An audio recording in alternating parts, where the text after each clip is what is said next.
সুষ্ঠু নির্বাচন নিয়ে মানুষের আগ্রহ যখন দীর্ঘদিনের, তখন সেটা নিয়ে নানা আগ্রহ আর প্রশ্ন থাকবেই। তফসিল ঘোষণার মাধ্যমে কেটেছে সেই শঙ্কা। তবে শান্তিপূর্ণ নির্বাচনের জন্য প্রশাসনকে কঠোর হওয়ার বিকল্প নেই বলছেন নাগরিক সমাজ। এদিকে এই নির্বাচনের মাধ্যমে মহান মুক্তিযুদ্ধ আর গণ অভ্যুত্থানের চেতনার বাস্তবায়ন হবে বলে মনে করছেন সংশ্লিষ্টরা। মেহেদী হাসান সুজনের ক্যামেরায় জানাচ্ছেন সর্দার রাজীব। সব মশার বিরুদ্ধে সুরক্ষা দিতে এলো বসুন্ধরা এক্সট্রিম অ্যারোসল। মশার বিরুদ্ধে এক্সট্রিম সুরক্ষা। 40 প্রিয়া খান, ব্যস্ত টিএসসির পরিচিত চাওয়ালি। নিপুণ হাতে যার চা বানানোর দায়িত্ব, দেশ নিয়ে তারও রয়েছে ভাববার অবকাশ।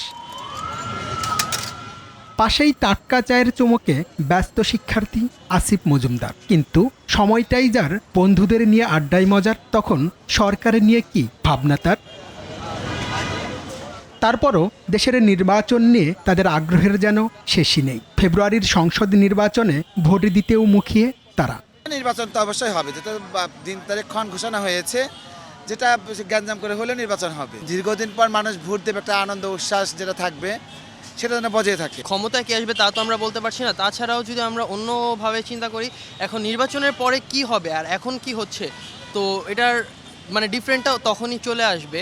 এদিকে ত্রয়োদশ জাতীয় নির্বাচন নিয়ে এবার ভীষণ আশাবাদী সাধারণ মানুষও। আর নাগরিক প্রতিনিধিরা বলছেন, শান্তি বিনষ্টের শঙ্কা থাকলেও নির্বাচন হচ্ছে যথাসময়ে। প্রচার এগুলি তো থাকবেই, কিন্তু আমি মনে করি দিন শেষে নির্বাচনটা হচ্ছে। এই দেশের অর্থনীতি এবং মানুষ জনগণের স্বার্থে এই নির্বাচন হতেই হবে, এর কোনো বিকল্প নাই। আমি মনে করি সরকার সেদিকেই যাচ্ছে। আমরা খুবই উৎফুল্লিত এবং আনন্দিত। এই কারণেই আমরা বিগত দিনে ভোট দিতে পারি নাই।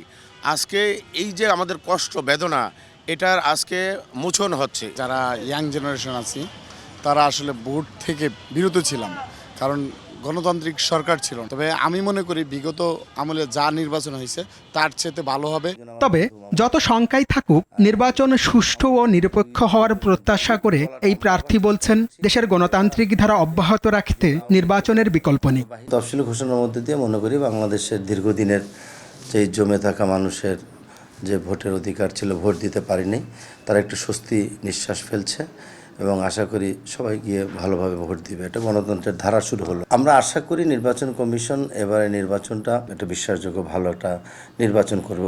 আগামী 12 ফেব্রুয়ারি অনুষ্ঠিত হবে ত্রয়োদশ জাতীয় নির্বাচন ও গণভোট। এর মাধ্যমে দীর্ঘদিন পর ভোটদানের সুযোগ পাচ্ছে দেশের ভোটাররা। সর্দার রাজীব, RTV, ঢাকা।